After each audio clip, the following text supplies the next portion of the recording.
Kahit anong oras, kahit anong panahon, sa sakuna at krisis, may tol kang maaasahan. Usapang tol, usapang tol. Senador Francis Tolentino, Senador Francis Tolentino, tol ng bawat Pilipino. Trabaho ba kamo? Tutok lang dito sa Usapang Tol. Usapang Tol, Usapang Tol. Senador Francis Tolentino, Senador Francis Tolentino, tol ng bawat Pilipino. Magandang umaga po Luzon, Visayas at Mindanao. Ngayon po ay ika-23 sa buwang ito ng Hulyo taong 2024, isang araw matapos po ang State of the Nation address ni Pangulong Ferdinand Marcos Jr. Ako pong muli ang inyong lingkod, Cecil Villarosa, para sa isa na namang edisyon ng programang Usapang Tol. Makakasama natin siyempre mamaya, wala pong iba kundi ang tol ng bawat Pilipino. Senator Francis Tol Tolentino, ang ating Senate Majority Floor Leader, na isa rin sa mga naging punong abala kahapon sa araw ng SONA, partikular na doon sa pagbubukas ng third regular session sa Senado. At pwede po kayong sumama sa ating talakayan ngayong umagang ito. Tayo po ay live na nasusubaybayan sa iba't ibang panig po ng bansa. Sa pamamagitan po yan ng mga regional station ng DWIZ 882 at syempre maging sa iba't ibang panig po ng mundo sa pamamagitan po yan ng mga online accounts ng DWIZ. At tayo po ay live na napapanood din sa Aliw TV Channel 23. At gaya po ng ating nabanggit kanina, pwede po kayong sumama sa ating talakayan. Ano ang inyong masasabi tungkol sa naging SONA ni Pangulong Marcos Jr. kahapon, ang kanyang ikatlong SONA kahapon?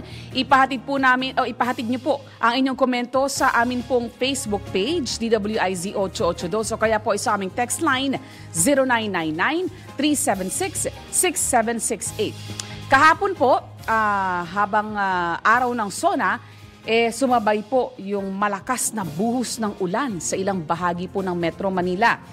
Meron po kasing binabantayan ng Pag-asa na bagyo, yung bagyong Karina, at batay po doon sa kanilang pinakahuling advisory kaninang alas 5 ng madaling araw, na panatili po ng bagyong Karina ang lakas nito habang ito ay kumikilos sa direksyon ng Hilagang Kanluran. Huling namataan ang sentro ng bagyo sa layong 380 kilometers silangan ng Apari, Cagayan.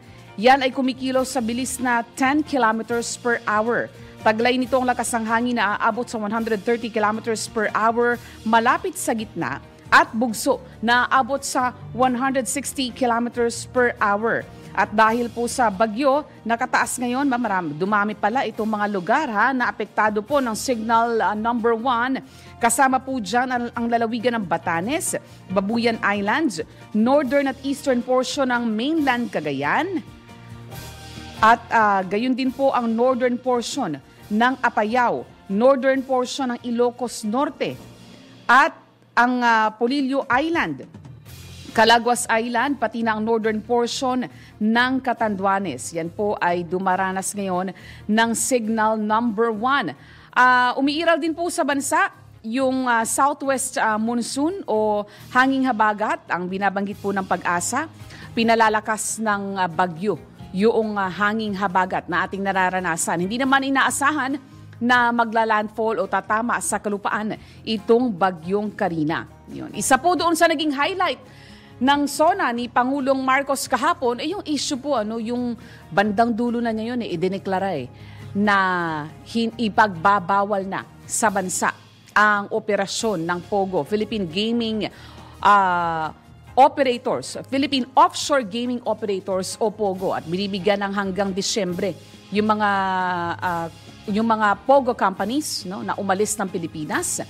At syempre, may mga maapektuhang manggagawa. Kaya naman ang kanyang direktiba sa DOLE, sa Department of Labor and Employment, na agapayan yung mga manggagawa na mawawala ng trabaho o maapektuhan dahil po sa pagsasara ng mga POGO.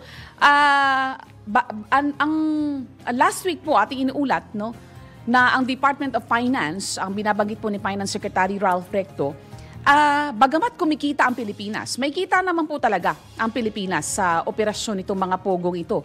Bukod doon sa nagbibigay sila ng trabaho sa ating mga kababayan, meron din silang buwis na binabayaran. Yun nga lang, kung susumahin yung benepisyo na dala ng pogo versus doon naman sa economic cost nito o yung gastos ng pamahalaan dahil sa operasyon ng mga pogo, lumalabas abonado pa ang gobyerno. Lugi pa po tayo. Ayon po kay Finance Secretary Ralph Recto, 99.5 billion pesos. Taon-taon po yan ang nawawalang kita sa bansa dahil sa operasyon ng mga pogo. Yan po ay batay nga po sa datos ng DOF. Ang paliwanag po ng DOF, sila ay nagsagawa ng cost-benefit analysis, nasa 166 billion pesos taon-taon yung economic benefit ng pogo. Pero yung total economic cost naman, higit 265 billion pesos. Kaya lugi pa po tayo. Saan po nanggagaling itong economic cost na to na binabanggit po natin? Dahil gumagastos po ang gobyerno doon sa law enforcement, doon sa investigation. Pag magpapadeport po ng mga nahuhuli, ng mga dayuhan doon sa pogo, meron din pong nawawalang investment opportunities. At yung epekto po ng pogo sa turismo kasi nababahiran po nababahiran yung imahe ng ating bansa sa pagiging tourist friendly. Kilala pa naman tayo sa buong mundo bilang mga hospitable citizen. Ano po? At kaugnay po niyan, meron po tayong makakapanayam mamaya mula sa DOLE, si Labor Secretary Bienvenido Laguesma. Ayan, tayo po ipaunlakan ng panayam mamaya para po tugunan, ano ang kanilang tugon dito sa naging direktiba nga po ni Pangulong Ferdinand Marcos Jr. Ano ang inyong masasabi sa SONA ng Pangulo? Sa aming assessment nga po, heartfelt. No? Talagang ramdam mo yung bawat mga salita na binitiwan ng Pangulo, lalo na yung bandang dulo, no, mabanggit niya yung tungkol sa issue ng West Philippine Sea. Talagang matibay ang paninindigan ng Pangulo. Hindi po yan kathang isip. Yan. Ang West Philippine Sea ay atin at yan ay mananatiling atin. At ang Pilipinas, the Philippines cannot yield and the Philippines cannot waver. Yan, sabay pagdidiin doon sa pangailangan na maitaas yung kamalayan ng ating mga kababayan pagdating po sa maritime domain ng bansa. Samantala, sa punto pong ito ay ating puntahan na ang ating mga headlines. Mga malalaking balita, pinag-uusapan, mga balitang bagong-bago sa DWIZ Headlines. Sa ulo ng ating mga nagbabagang balita ngayong araw ng Martes, July 23, 2024, Pangulong Marcos nanindigang sa Pilipinas ang West Philippine Sea. Ikatlong SONA, umani ng standing ovation. DWIZ Balita. Total ban sa Pogo, ipinatupad ni Pangulong Marcos. DWIZ Balita. Bagyong Karina, lumakas pa, ilang lugar sa bansa muling binaha. DWIZ Balita. Bilang na mahihirap sa bansa, bumaba ayon sa PSA. Mga balitang updated, mga isyong updated, mga komentaryong updated sa Usapang Tol. Kasama si Senator Tol, Senator Francis Tolentino, Tol ng bawat Pilipino, at Cecil Villarosa. At ngayon, sa detalye ng ating mga balita, ang West Philippine Sea ay hindi isang kathang-isip lamang. Ito ang binigyang diin ni Pangulong Ferdinand Marcos Jr. sa kanyang ikatlong State of the Nation address, kasabay ng pangakong patuloy na itataguyod ang diplomasya para maresolba ang tensyon sa karagatan. Iginiit pa ng Presidente na hindi mangingimi ang Pilipinas para ipagtanggol ang ating teritoryo nang hindi isinasaalang-alang ang ating prinsipyo at paniniwala.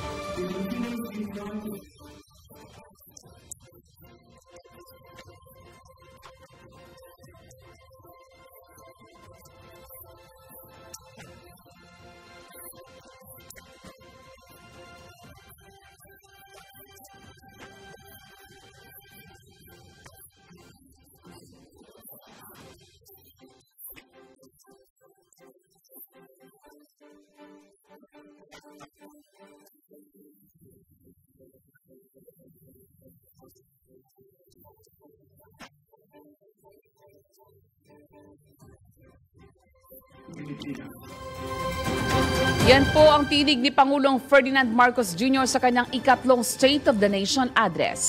DWIZ Balita.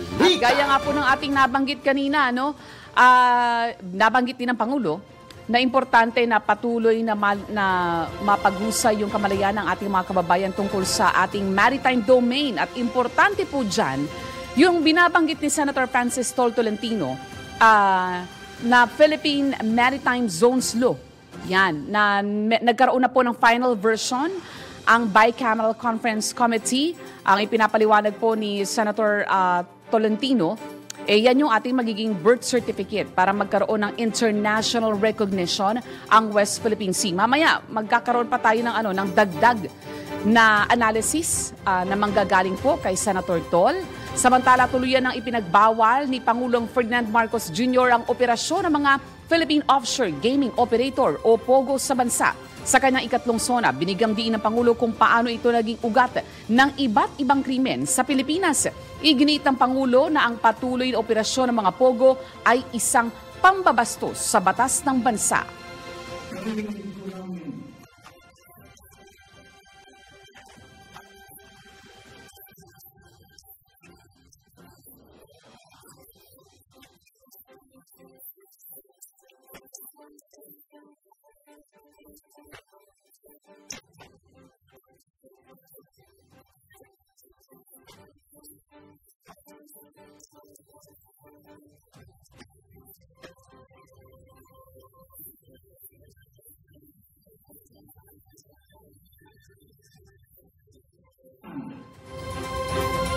Kasunod nito, ipinag-utos ng Presidente sa PAGCOR na tuldukan ng industriya bago matapos ang taon. Inatasan din ng Pangulo ang Labor Department na lumikha ng trabaho para sa mga Pilipinong maaapektuhan ng pagsasara ng mga POGO.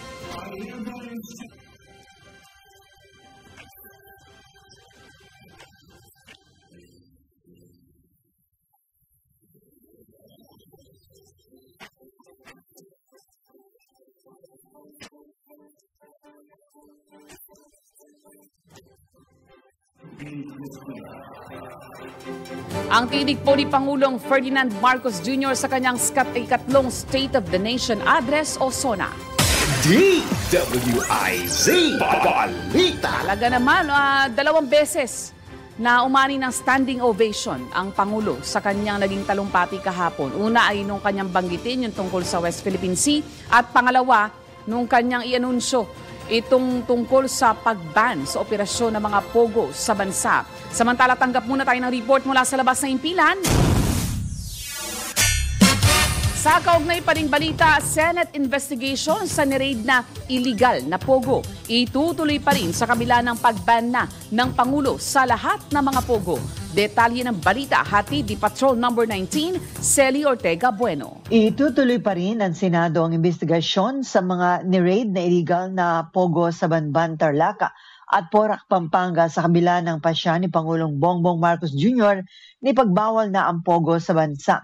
Ayon kay Senator Sherwin Gatchalian, mahalagang matukoy ang mastermind sa mga illegal na POGO na sangkot sa mga illegal at criminal activities. Samantala, sinabi ni Gatchalian na kanilang pag-aaralan kung isusulong pa ba ang pagpapasa sa mga panukalang batas na naglalayong pagbawal ang POGO sa bansa. Ang mahirap kasi ayon kay Gatchalian kapag nagpalit na ang administrasyon at ang susunod na Pangulo ay magpatupad na naman ng patakaran na pabor sa POGO. Samantala, sinabi ni Gatchalian na isusulong nila ang panukalang batas na naglalayong paghiwalayin ang regulatory at operation functions ng PAGCOR. May conflict of interest niya ang PAGCOR sa pagtataglay ng naturang mga tungkulin. Dapat anyang paghiwalayin ang naturang mandate o tungkulin ng PAGCOR. Samantala, sinabi ni Gatchalian na halos maluha siya ng marinig mula sa Pangulo ang kanyang direktiba na ipagbawal na ang lahat ng POGO sa bansa. Ito sa Patrol 19, Celi Ortega Bueno, para sa impilang metodong lakas sa DWIZ, nagbabalita ng tama, naglilingkod ng tama. DWIZ Balita. Umani ng standing ovation ang ikatlong State of the Nation address o SONA ni Pangulong Ferdinand Marcos Jr. Saksi ang mga matataas na opisyal ng pamahalaan, dating Presidente Joseph Ejercito Estrada at Presidente Gloria Macapagal Arroyo at iba pang bisita ay ginawa ng Pangulo ang kanyang ulat sa bayan. Nakakuha ng 134 na palakpak ang talumpati ni Pangulong Marcos na tumagal ng 1 oras at 22 minuto. Bukod sa mga napagtagumpayang proyekto ng administrasyon, nagsilbing bida o highlight na ikatlong SONA ng Pangulo ang kanyang deklarasyon na tuluyang ipagbawal ang operasyon ng mga pogo sa bansa, gayon din ang paninindigan sa Pilipinas at tanging sa Pilipinas lamang ang West Philippine Sea. DWIZ Medyo Balita. emotional pa nga ang Pangulo nung kanyang banggitin yung pasasalamat doon sa mga mangingisda, sa mga miyembro ng Hukbong Sandatahan at Philippine Coast Guard na talaga namang nagbibigay ng proteksyon o patuloy na nagigiit ng ating karapatan doon sa West Philippine Sea, no? Doon parang halos mag-crack na yung boses ng Pangulo ng kanyang ipaabot yung pasasalamat sa miyembro nga po ng AFP Coast Guard at yung ating mga mangingisda na sinusuong yung panganib sa karagatan para protektahan po ang ating karapatan. Samantala patuloy pang lumakas ang bagyong Karina habang tinatahak ng bagyo ang Hilaga at Hilagang Kanlurang Direksyon o East Philippine Sea sa bilis na 10 kilometro kada oras. Huling namataan ng Pag-asa ang bagyo sa layong 380 kilometers silangang bahagi ng Apari, Cagayan. Ayon sa Pag-asa, aabot sa 130 kilometro, 130 kilometro kada oras ang lakas ng bagyo habang ang pagbugso nito ay aabot naman ng 160 kilometro kada oras. Nakataas na ang signal number 1 sa Batanes, Babuyan Islands, Hilaga at silangang bahagi ng Cagayan, silangang bahagi ng Isabela, hilagang bahagi ng Apayao, hilagang bahagi ng Ilocos Norte, hilagang bahagi ng Aurora, Polillo Islands, Calaguas Islands at hilagang bahagi ng Catanduanes. DWIZ Balita. Nakaranas na ng mga pagbaha at landslide ang ilang lugar sa bansa dahil sa pananalasa ng bagyong Karina at ng pinalalakas nitong habagat. Ilang lugar na sa Cagayan, Occidental at Oriental Mindoro at Davao City ang lubog sa baha, bunsod ng malalakas na pag-ulan. Dahil sa nalalapit na pagbukas ng mga klase, problema sa Sasmuan at Macabebe, Pampanga ang pagpasok ng baha sa mga eskwelahan, bunsod ng high tide na sinabayan pa ng pag-ulan. Samantala, isang pader naman ang gumuho sa Baguio City habang bumagsak naman ang malalaking bato sa isang bundok sa Pinili, Ilocos Norte dahil sa paglambot ng mga lupa. Naka-red alert na ang National Disaster Risk Reduction and Management Council dahil sa pagpapatuloy ng paghagupit ng bagyong Karina sa bansa. DWIZ Balita. Bumaba naman sa 15.5% ang antas ng kahirapan sa Pilipinas noong 2023 at batay sa datos ng Philippine Statistics Authority o PSA, mas mababa ito kumpara sa 18.1% poverty rate na naitala noong 2021. Bumulusok din ang bilang na may hirap na populasyon sa bansa sa 17.54 milyon ngayong taon, kumpara po yan sa 19.99 milyon noong nakaraang taon. Samantala, umabot naman sa 4.84 million Filipino ang walang sapat na pambili ng pagkain na mas mababa naman kumpara sa 6.55 million noong 2021. Kaugnay nito, sinabi ng PSA na bumalik na sa pre-pandemic level ang poverty situation sa bansa. DWIZ At good Balita. morning sa iyo, Senator Francis Tol Tolentino. And good morning sa ating mga taga-subaybay. Opo, At yun. umaga sa lahat. Maulan, umaga ngayon. At tayo Opo. papunta naman ng Quezon City na maaga-maaga. Mag-groundbreaking tayo ng 3 barangay hall ngayon sa Quezon City. Kaya paalis na naman. At ngayon ay session day na. Full blast na ito hanggang gabi na ito. Kaya minsan, pasensya na po sa ating mga taga-subaybay. Minsan tinatanghali tayo kasi gabi na rin po tayo matulog. Yun, Mahina po yung alas 12 ng gabi. Madaling araw na. Lalo ito padating ng session, tapos ngayong weekend, ROTC games na uli sa Luzon Leg. Kaya mahirap po talaga. Sunod-sunod pala ang magiging aktibidad din niya, Sentol, na tututukan Yun. Oho, wala na hong pahinga to. Pati weekend. Ay, oo, Dire-diretso. kasama talaga yung weekend at maraming nakikiramay po tayo doon sa kaibigan natin na acting governor ng Bohol, si Governor Victor Benitez sa pamilya niya. Siya po ay pumanaw na. At kailangan makapunta rin po tayo ng Bohol. Po yung mga schedule natin. So, yung SONA kahapon, Cecilia, Yes, Senator Tol. kagulat, pero yung mga binabanggit doon, yung West Philippine Sea, yung POGO, yung tapos yung sa inflation. Kaya ito yung mga pang-araw-araw na pinag-uusapan at alam ng mga kababayan natin. So, yan po siguro yung tututukan kung paano either may isa sa batas o kung merong existing na batas, aayusin yung batas. Nasa implementation na ngayon ng executive branch kung paano yan. Oo nga, nabanggit din ng Pangulo Sentol, yung EPIRA. Yes.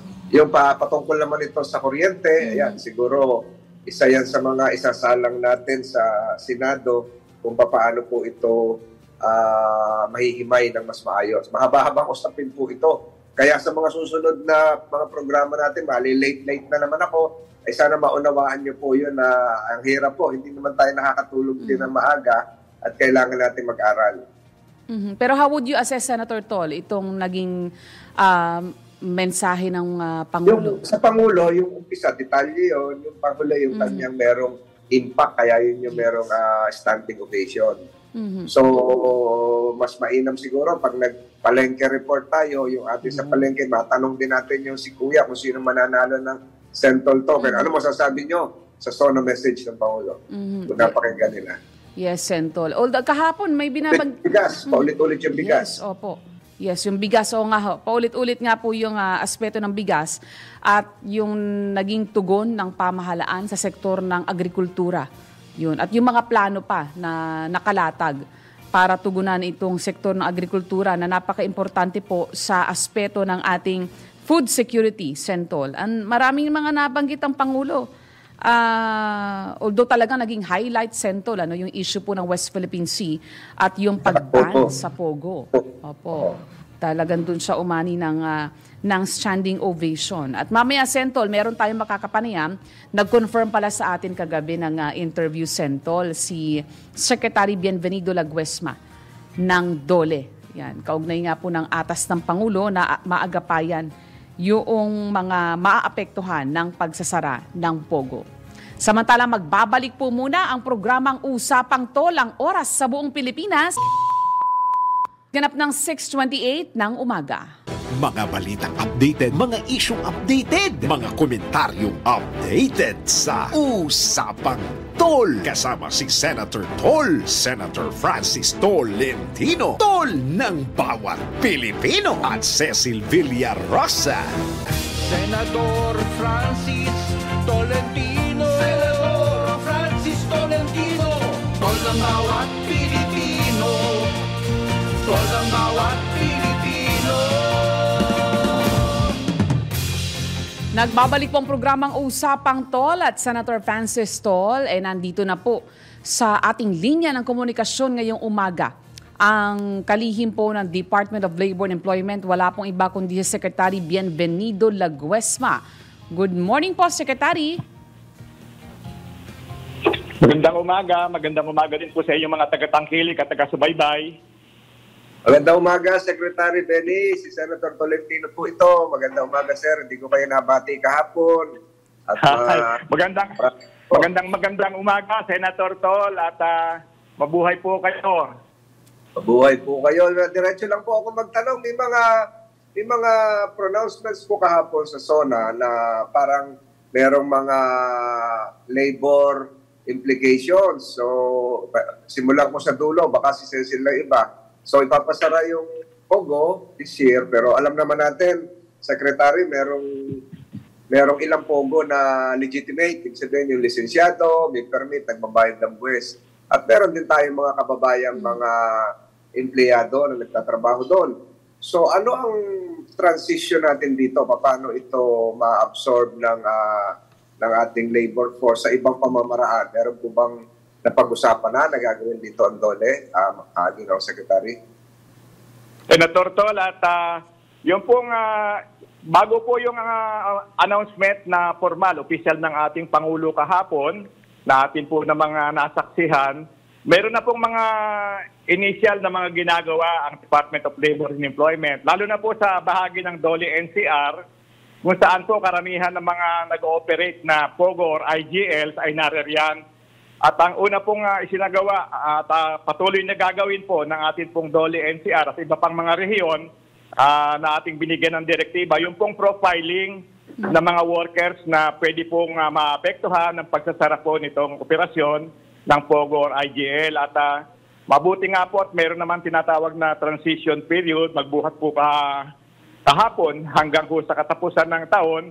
Mababalangkas po namin ng mabuti yung mga klase ng interventions na pwede pong ipagkaloob ng Department of Labor and Employment. Ano sa tingin niyo ang bilang sekretary ng mga Pilipino na sa IGL? Senator Tol, doon po sa una, nagpapasalamat ako doon sa mga kumpanya na tumugon doon sa aming pakiusap o panawagan na mag-submit ng listahan ng mga Filipino workers na nagtatrabaho sa kanila. Out of doon yung pong sinasabi na 79 na mga IGLs. 28 po dyan, nagbigay na ng listahan sa DOLE NCR at meron na po kaming profile nila at humigit kumulang po mga 10,000 ito.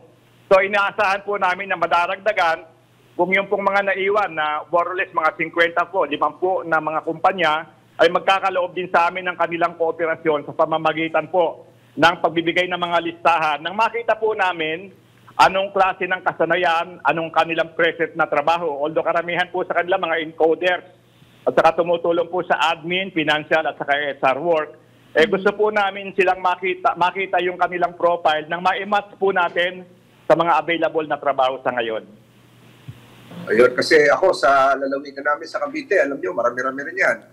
Hindi lamang sa NCR. So siguro yan ang mga tututukan ng DOLE sa mga darating na hanggang bagong mag-Disyembre. So baka meron pa ba itong posibilidad na ma-extend for another 6 months? Sakali kaya?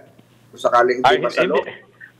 Hindi ko alam, Senator Tol, hindi ko mapangungunahan. Pero katitiyak po ako, magkakaroon po kami ng talakayan, lalo na po yung nasa direktiba ng ating Pangulo na pinatutulong din po niya yung ating mga economic managers para tignan po yung implikasyon. Kasi alam naman po natin na sa inyo pong pagdinig sa Senado, lumulutang din po yung may kinalaman, hindi lamang po sa possible loss of employment, possible loss of revenues, at saka yung pong ibang mga maapektuhan nating mga kababayan. Kaya tama po nabanggitin nyo, sa bahagi po ng Calabarzon, lalo po doon sa inyong area, meron din pong maapektuhan. Kaya nakatutok na rin po dyan yung ating regional director at kasama din po siya doon sa nagsasagawa ng pagpo-profile para maihanda po natin yung pong pakikipagtulungan hindi lamang sa kumpanya kundi sa pribadong sektor dahil nagplaplano po kami na magkaroon po ng parang specific or special na job fair doon po sa mga maapektuhan ng mga manggagawa at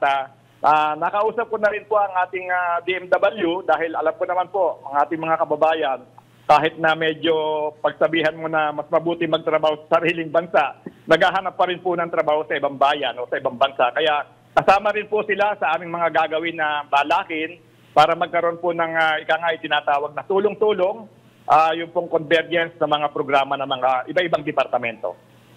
Saka po siguro, Secretary Lagues, merong isang aspeto ritong hindi na bubuksan yung aspect ng discrimination. Pag halimbawa si Cecil nakalagay sa kanyang resume, by data, nag-apply ka sa isang kumpanya, anong previous work experience mo? Ay ako member dati ng isang kumpanya na nagpapatakbo ng IGL o POGO yung ilagay, baka ma-discriminate yun na ilang sa pagkuha ng mga clearances, kung it is kahit sa interview. Siyempre, merong ilang mga human resource manager na, taga, ano ba, ginagawa nyo dati raw? Bakit kayo? Baka tigabanban ka? Ganon. Yung mga tigabanban nga na, nahawa ko na, discriminate na rin pag nalaman tigabanban. Minsan sinasabi na lang nila, tigatarlak sila. Yung mga ganon, yung mga na-profile ka, na-stereotype ka. Ay, maganda po yung punto na nabanggit nyo, Senator Tol. At patututukan ko rin po yan kasi dapat po walang diskriminasyon kung sila po ay nagkwa-qualify at may sapat na kakayahan. dapat po mapakinabangan yung kanilang experience, karanasan, instead na maging negative ang maging pagtanaw doon. At ano naman po, open po naman ang ating pakikipagdialogo sa mga Human Resource Association. Kasama na po dyan yung kanilang pambansang asosasyon, yung pong PIMA, People Managers Association of the Philippines. Tayo naman po ay tututok. At maraming salamat po doon sa aspeto na yon. Dahil kasama po yan talaga na dapat matignan, huwag ma-discriminate dahil lamang po sa nagtrabaho sila sa IGL or POGO at kung sila naman po ay kumakwalify at swak ang kanilang mga karanasan, dapat po bigyan sila din ng preference ng mga kumpanya na pag-a-applyan po nila. Mainam yung karakter ng aplikante kasi talagang nagtrabaho sila para isulong ang kabuhayan ng pamilya nila at mapag-aral yung mga anak. Cecil, meron kang tanong kay Secretary? Yes, Secretary Laguesma. Do you have a data, sir, kung gaano po karami itong mga manggagawa na maapektuhan po nitong pag-asara ng mga POGO? Initially, Cecil, yung nabanggit ko kanina na nakipag-cooperate sa amin na 28 kumpanya, meron po kaming humigit kumulang na mahigit 10,000. So, yun po ay kumakatawan lamang dun sa 28 na nagkaloob po ng kusa ng kanilang mga listahan ng empleyado. So, tuloy-tuloy po yung aming panawagan doon sa natitira pang 51 na mga kumpanya na mag-submit po. Para nang sa ganon, yung ang nabanggit ni Senator Tol, mapagplanuhan namin ng mabuti yung interventions ng Department of Labor and Employment sa tulong ng ibang mga departamento. At huwag kaming mabulaga last minute, sabihin na magkakasabit ng madilang mga listahan. Dapat naman po, in fairness, hindi lamang po sa DOLE, sa mga manggagawa nila, dapat na ihahanda po natin yan. Nang sa gano'n naman talagang maging angkop.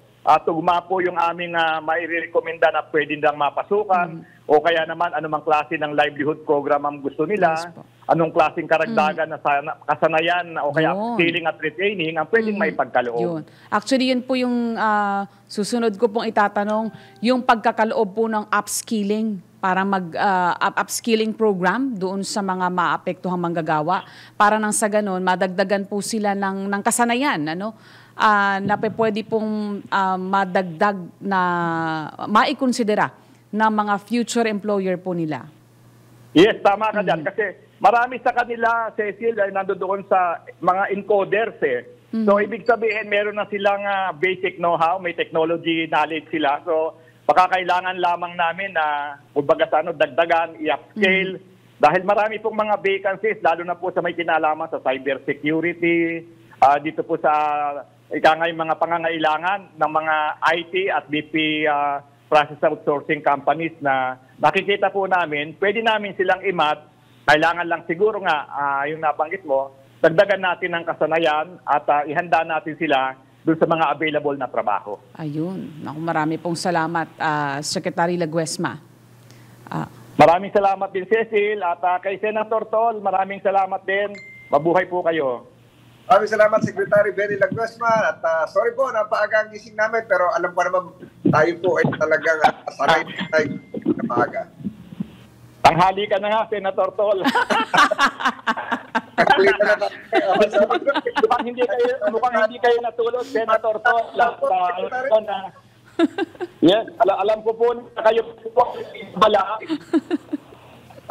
Ay, dapat na. Ayan, narinig po natin si Secretary Benny Laguesma, napakasipag na Secretary ng Department of Labor and Employment. Ayan, so yun yung ating tinututukan kasi marami rin tayong mga kababayan sa Region 4A, sa lalawigan ng Cavite na maapektuhan nito. Tayo na natin sila ma-displace kahit sabihin end of the year, magpapasko rin yun, may mga pamilya rin yan. At hindi naman nila kasalanan yon dahil yung kanilang pinasukan ay legitimate. At naman yun yung mga illegal na gaya doon sa Bamban at sa ibang lugar. So, abangan po natin yan at wala naman tayong gustong kababayan na mawalan ng hanap buhay. Yes, Sentol. Yun. Actually, sila yung kinonsidera din, Sentol, talaga ni Pangulong Marcos, kaya nagbigay ng transition period ang Pangulo bago tuluyang ipasara itong mga POGO. Ayan, magbabalik po muna tayo, Senator Tol. Ang programang Usapang Tol ang oras sa buong Pilipinas ganap ng 6:48 ng umaga. Huwag pahuhuli sa mga bako, huwag magpapaiwan. Alamin ang lahat sa Usapang Tol. Kasama si Senator Tol, Senator Francis Tolentino, Tol ng bawat Pilipino, at Cecil Villarosa. Senador Francis Tolentino, Senador Francis Tolentino, tol ng bawat Pilipino, tol ng bawat Pilipino. Kailangan malaman mo na ang mga presyo sa labas sa Palengke Report.